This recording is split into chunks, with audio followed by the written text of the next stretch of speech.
Cela fait maintenant 4 mois que je possède le casque d'Apple, les AirPods Max, et je vous le dis tout de suite, non, il ne vaut pas son prix. Mais cela ne veut pas dire qu'il ne faut pas l'acheter. Pour comprendre s'il est intéressant de l'acheter malgré son prix élevé en 2024, je vais t'expliquer mon ressenti après 4 mois passés à ses côtés et si oui ou non, il s'agit d'un bon investissement. D'ailleurs, si ma chaîne ou si mon contenu te plaît, n'hésite pas à me le faire savoir en t'abonnant à ma chaîne juste en dessous, ça me soutiendrait énormément dans mon travail. Déjà, les fonctionnalités du casque. Il est possible d'activer ou de désactiver le mode réduction de bruit en appuyant sur un seul bouton présent sur le côté, une molette qui ressemble à celle de l'Apple Watch qui permet de faire énormément de choses, que ce soit changer la musique, revenir à la musique précédente, mettre pause la musique ou augmenter ou diminuer le son. Certes, il s'agit d'un très bon casque, puissant, avec un très bon son et surtout de très bonnes basses, ce qui n'est pas un point négligeable. Je suis généralement à la moitié du volume pour être bien et vers les 70% si je veux être immergé dans ce que j'écoute. Et c'est là où on ressent les basses et c'est un réel plus. Il n'y a pas de grésillement, de saturation, ce qui rend l'écoute incroyablement immersive. Et si vous écoutez du contenu de très bonne qualité, le son se fera aussi bien ressortir à l'intérieur du casque. D'ailleurs, le casque est fourni avec un étui de rangement qui arrête le casque une fois rangé à l'intérieur et qui permet d'éviter d'utiliser de la batterie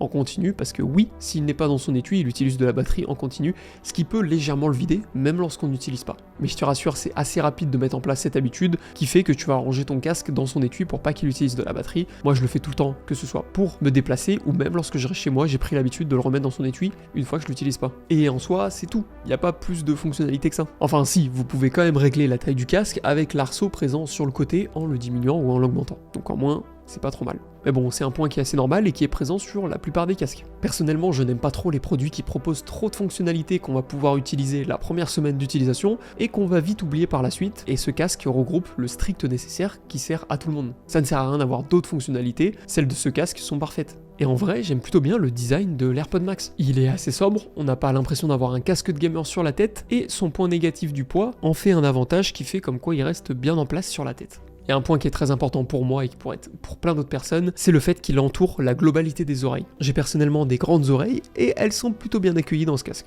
Et malgré le fait qu'il soit un peu lourd à porter sur le long terme et que son étui ressemble un petit peu à un sac à main, il n'y a pas de réel inconvénient. Ah si, j'allais oublier le plus important, son prix. Affiché de base à 629€, puis baissé pour aucune raison à 579€. Et en vrai, ça fait quand même plaisir de garder 50€ de notre poche, même si ça reste quand même assez cher pour un casque. Juste parce qu'il s'agit d'un produit Apple et qu'on est obligé de mettre un prix exorbitant pour un de leurs produits. Une fois rentrés dans la boucle Apple, les utilisateurs savent qu'il s'agit de produits de luxe, pas forcément pour leur capacité, mais surtout pour leur prix. Si on regarde n'importe quel produit présent sur le site d'Apple, ils sont tous plus chers que les mêmes produits proposés par des marques concurrentes. Écouteurs, ordinateurs, téléphones, montres connectées, tous sont dans la fourchette haut de gamme de ces produits. Et les AirPods Max n'échappent pas à cette règle. Dans la même gamme de prix que ce casque, on peut avoir des casques qui sont bien plus professionnels et bien plus poussés que ce casque pour le même prix. Sauf que le problème avec ça, c'est que les casques Apple ne sont pas du tout destinés aux professionnels, mais justement à la plupart des personnes qui seraient prêts à mettre un petit peu d'argent dans leurs produits, comme on pourrait le faire avec n'importe quelle marque.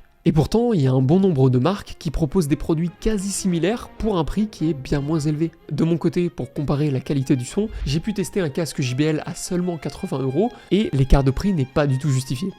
Le son est très bon justement pour un casque JBL, je dirais même que le son est presque pareil que le casque d'Apple. Je dis bien presque parce que la seule petite différence que j'ai pu remarquer entre les deux, c'est l'amélioration au niveau des basses. Mais c'est tout. Le casque JBL a très bonne basse, le casque d'Apple a d'excellentes basses. C'est ce que ça justifie un écart d'à peu près 400€? Parce que sinon, il y a plein de points communs entre les deux. Le fait de régler la musique, de pouvoir régler l'arceau au niveau de sa tête, de pouvoir changer de musique, il n'y a pas grand chose qui change. Et si j'ai acheté ce casque, c'est bien parce que j'ai eu envie de l'acheter. Que Apple a réussi à me vendre son produit à son prix affiché en me disant tout est normal. Alors oui, quand on achète un produit Apple, on est généralement sûr d'avoir un produit qui fonctionne, qui est stable et qui est quand même qualitatif dans le temps. Et surtout que je réfléchis quand même pas mal de fois avant d'acheter un produit, mais là non. Je fais confiance les yeux fermés à la marque parce qu'elle est là pour me rassurer en fait. Achète ce casque et tout sera parfait dans son utilisation de ton quotidien. Il va te changer la vie positivement. Le prix? Non mais ça vaut bien le coup de mettre 579€ dans un casque qui va te changer la vie. Non, plus sérieusement, pourquoi est-ce que tu devrais acheter ce casque alors qu'il ne vaut pas son prix? Pourquoi le casque est si bien qu'un autre casque et je dirais même meilleur que les autres? Bon, il y a un point que j'ai pas abordé et qui est quand même quelque chose de majeur que j'aurais dû peut-être aborder avant. Si tu achètes ce casque, tu fais un premier pas dans le monde d'Apple. C'est une première étape qui, une fois franchie, rend difficile le fait de sortir de ce monde. très peu de personnes ayant un produit Apple maintenant veulent retourner à de l'Android avant, ou si ces personnes veulent se professionnaliser, acheter un bien qui sera au même prix, mais forcément plus spécifique à leurs besoins. Sauf que plus la gamme avance, et plus elle propose des produits qui sont destinés à la plupart des personnes, qui enlèvent un maximum de freins et qui fait qu'il n'y a aucune contrainte auquel ne pas acheter, à part le prix. Ce casque Apple, tout le monde en a besoin. Je dirais même que tout le monde peut en avoir besoin, même si tu n'en as pas réellement envie. Il y a tellement de moments où tu sais que tu peux utiliser ce casque, que ce soit pour travailler, pour jouer à des jeux vidéo, lorsque tu es au bureau, ou si tu veux être simplement dans la rue et écouter des podcasts ou des musiques. Tu peux l'utiliser presque partout, et c'est en partie pourquoi je le recommande. Le seul frein qui peut en être un, et qui est quand même un assez gros frein, c'est son prix. La question que tu dois te poser, c'est est-ce que tu es prêt à mettre autant d'argent pour ce confort et ce produit? Ce produit ne convient pas à tout le monde, et pourtant précédemment, je t'ai dit qu'il limitait les freins pour essayer de toucher un maximum de personnes ou d'utilisateurs. Mais est-ce que tu t'es dit que ce casque ne te convient peut-être pas? Parce que comme je te l'ai dit un petit peu auparavant, il y a des marques concurrentes qui arrivent à faire un résultat aussi qualitatif en mettant beaucoup moins d'argent dans son prix. Donc en soi, il y a deux réelles questions qu'il faut que tu te poses. Est-ce que l'argent est un problème pour toi ou est-ce que c'est un frein dans ton achat? Est-ce que tu veux quelque chose de simple qui va te permettre de pouvoir rentrer dans un écosystème complet, mais qui va en échange te demander de pousser au maximum pour essayer d'avoir tous les produits de cet écosystème? Voilà, j'espère que cette vidéo t'aura plu. N'hésite pas à me dire ce que tu en pensais en commentaire juste en dessous, à t'abonner à ma chaîne YouTube si ça t'a plu, et moi je te dis à la prochaine pour une prochaine vidéo. Ciao!